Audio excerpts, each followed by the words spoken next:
अष्टावक्र गीता उपदेश संख्या 25। गर्भोपनिषद में भी गर्भ के दुखों का वर्णन किया है कि जिस काल में गर्भ में जीव के दुखों का वर्णन किया है कि जिस काल में जीव अति दुखी होता है तो ईश्वर से प्रार्थना करता है कि हे प्रभु, इस बार मैं जन्म लेकर अवश्य ही ज्ञान के साधनों को करूँगा। पर जन्म लेकर फिर यह जीव संसार के भोगों में फंस जाता है और गर्भ वाले दुखों को भूल जाता है। इसी कारण फिर बार बार जन्मता और मरता है। शिव गीता में मरण के दुखों को भी दिखाया है। जब जीव प्राण को त्यागने लगता है तब पुकारता है, हे भार्ये, हे धन, हे पुत्रों, मुझको इस मृत्यु से छुड़ाओ। ऐसे भयानक शब्दों को करता है जैसे सर्प के मुख में पड़ा हुआ मेढक करता है।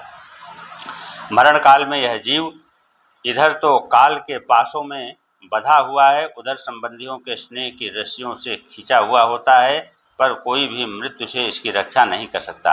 अर्थात पूर्व जन्म में जो माता होती है वही पुत्र के स्नेह के कारण उत्तर जन्म में उसकी स्त्री बनती है।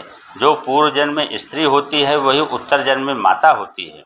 जो पूर्व जन्म में पिता होता है वही उत्तर जन्म में पुत्र होता है। जो पूर्व जन्म में पुत्र होता है वही उत्तर जन्म में पिता होता है। जैसे सायंकाल में इधर उधर से पक्षी उड़कर एक ही वृक्ष पर रात्रि को विश्राम के लिए इकट्ठे हो जाते हैं और प्रातः काल में सब इधर उधर उड़ जाते हैं, वैसे ही इस संसार रूपी वृक्ष में सब जीव कर्मों के वशी होकर इकट्ठे हो जाते हैं। फिर प्रारब्ध कर्म के भोग के पूरे होने पर सब अकेले अकेले होकर चले जाते हैं। कोई भी स्त्री पुत्र धनादि इसके साथ नहीं जाते हैं और न साथ आते हैं। इस तरह विचार करके इनमें मोह को कदापि न करें। प्रश्न है, हे भगवान, कर्मकांडी कहते हैं कि जिसके पुत्र नहीं है उसकी गति भी नहीं होती है। इस वास्ते एन केन उपाय करके पुत्र उत्पन्न करना चाहिए, ऐसा देवी भागवत में लिखा है। उत्तर है, हे प्रियदर्शन, यह जो तुमने कहा है कि अपुत्र की गति नहीं होती है, वह गति शब्द का क्या अर्थ है? गति शब्द का अर्थ मोक्ष करते हो व दोनों लोकों का सुख करते हो। यदि गति शब्द का अर्थ मोक्ष करो तब सब पुत्र वालों की मुक्ति होनी चाहिए और मनुष्य पशु आदि सभी ज्ञान के बिना ही मुक्त हो जाएंगे। और सुखदेव जी, वामदेव आदि की मुक्ति शास्त्रों में लिखी है, न होनी चाहिए, क्योंकि उनके कोई पुत्र नहीं था। इसलिए पुत्र से गति कहने वाले वाक्य अर्थवाद रूप हैं।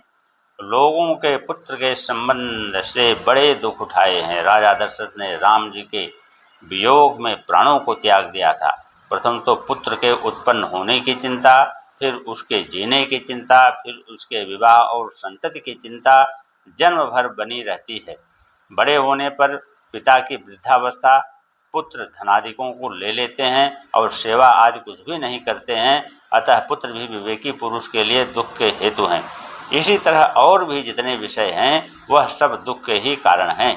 इसी पर अष्टावक्र जी कहते हैं कि संपूर्ण विषय रहित संसार में लाखों में कोई एक ही वैराग्यवान जीवन मुक्त कहा जाता है।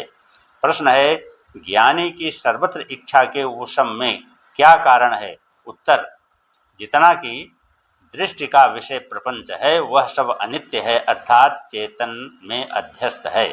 प्रश्न है, यह प्रपंच कैसा है? उत्तर है, आध्यात्मिक आदि तापों से दूषित है। वात पित्त श्लेष्मादि निमित्त जो दुख होता है उसका नाम आध्यात्मिक दुख है। अर्थात काम क्रोध लोभ मोह ईर्ष्या आदि से जो मानस दुख है उसी का नाम आध्यात्मिक दुख है। और जो मनुष्य पशु सर्व वृक्षादि निमित्तक दुख है उसका नाम आदि भौतिक दुख है। यक्ष राक्षस विनायकादि निमित्तक जो दुख है उसका नाम आधिदैविक दुख है। इन तीनों प्रकार के दुखों के पुरुष सदैव संतप्त रहता है, इसीलिए यह सब प्रपंच असार है, तुच्छ है, त्यागने योग्य है। ऐसा जानकर ज्ञानवान किसी भी पदार्थ की इच्छा नहीं करता है।